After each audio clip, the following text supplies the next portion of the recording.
Welcome संग माने आज नुआ रेसिपी बनैबा कलरा गोटा भजा।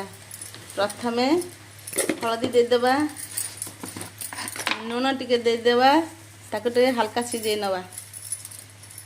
कलरा हमर सिझी जाइछि। एटा सब मसला तेल पके दे गोले देबा। सब मसला देछि, लंका पाउडर, जीरा पाउडर, सरसो पाउडर सब मसला देछि। गोले देई कलरा ताकू फाळ हिथा कलरा के मसला भर देबा।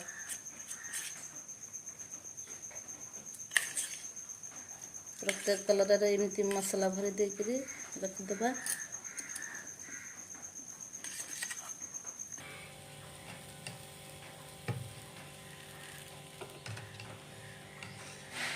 पैन टा गरम होला पर तेल दिए दबा।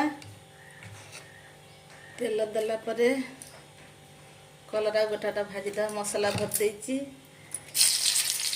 गोटा गोटा भर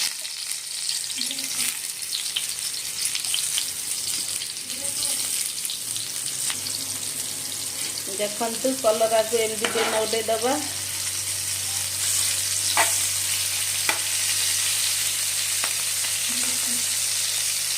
कलरा को बर्तमान नौडे देला परे टिके से जरी जीवो।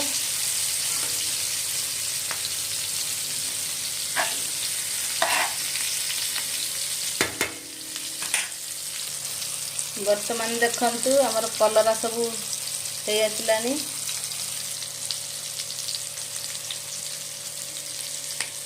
आ कम समय भीतर हो जीवो। देखंतु हमर मसला दिया कलरा वर्तमान रेडी। घरे बनांतु, गरम गरम तार मजा नियंतु।